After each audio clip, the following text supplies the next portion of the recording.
It was Magda's birthday. "Let's go camping," she'd announced with an enthusiasm that was entirely misplaced. Her friends, Sean and Raquel, exchanged uneasy glances. Camping with Magda was always an adventure and not always in a good way. But she was the birthday girl, and so, against their better judgment, they agreed. The plan, hatched over lukewarm coffee and stale donuts, was deceptively simple. Find a secluded beach, pitch a tent, build a bonfire, and celebrate Magda's birth under the stars. What could possibly go wrong? As it turned out, pretty much everything. Sean, ever the pragmatist, took charge of the packing. "We'll need a tent, obviously," he declared, wrestling with a canvas monstrosity that looked like it had last been used in the Crimean War, "and sleeping bags, a cooler, food, water."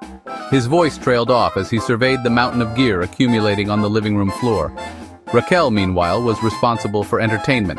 This meant a guitar that was perpetually out of tune, a deck of cards missing half its members, and a book of ghost stories guaranteed to give even the most hardened camper nightmares. Magda, for her part, contributed boundless enthusiasm and a complete inability to pack light. The drive to the coast was an ordeal.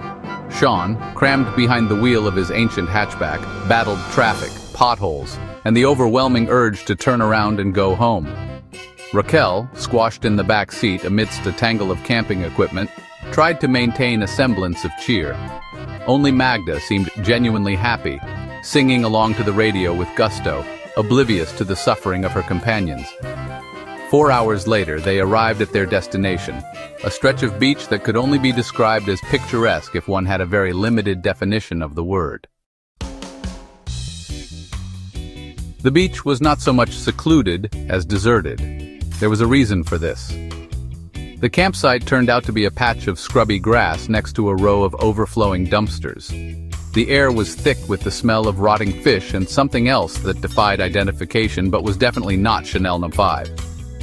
"This isn't quite what I had in mind," Raquel said diplomatically. Sean, less diplomatic, simply groaned. Magda, however, remained undeterred. "It's perfect," she declared, her voice ringing with forced cheerfulness. "Let's set up camp." Setting up camp proved to be a challenge. The wind, as if sensing their vulnerability, chose that moment to pick up, whipping sand into their eyes and turning the tent into a giant, billowing sail. Then, as if things couldn't get any worse, the heavens opened. Sean, soaked to the skin and rapidly losing his sense of humor, let out a string of curses that would have made a sailor blush. Raquel, ever the peacemaker, tried to lighten the mood. "Come on, Sean," she said, grabbing his hand and pulling him into an impromptu dance. "It's just a little rain." Sean, surprised but not entirely immune to her charms, allowed himself a small smile. Even Magda seemed momentarily daunted by the ferocity of the elements. Seeking refuge from the storm, they huddled in the car watching as the rain lashed down. When the downpour finally eased to a drizzle, they decided to seek out the public restrooms. The restrooms, dimly lit and smelling strongly of disinfectant and despair, were not much of an improvement over the great outdoors. As Sean leaned against the cracked sink, he felt something brush against his leg. He yelped, jumping back in horror. It was a crab scuttling sideways across the damp floor. "Well," he said, trying to make a joke of it, "at least the local wildlife is friendly." Raquel laughed, but Magda just looked grossed out. The night was long and punctuated by the sounds of the storm, dripping tent fabric, and Sean's increasingly frantic attempts to find a dry spot in their waterlogged haven. Dawn broke, revealing a scene of utter chaos. The once pristine beach was now littered with seaweed, driftwood, and the flotsam and jetsam of 1,000 tides. The tent, still standing but only just, resembled a beached whale. "Well," said Raquel, surveying the scene with a sigh, "this is different." Sean, his hair plastered to his forehead and his eyes bloodshot from lack of sleep, merely grunted in response. Even Magda seemed to have lost some of her boundless enthusiasm.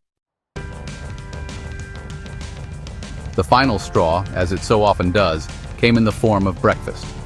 Sean, determined to salvage something from the wreckage, attempted to make coffee.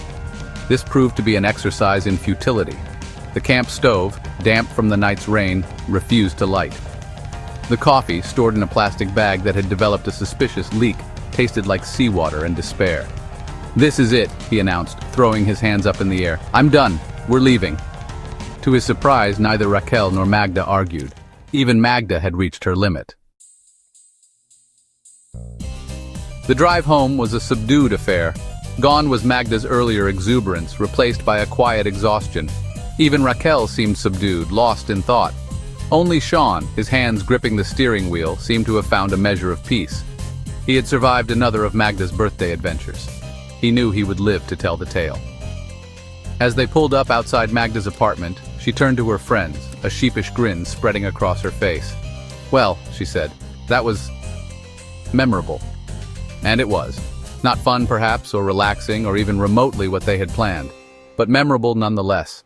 And sometimes, Sean reflected, that was enough.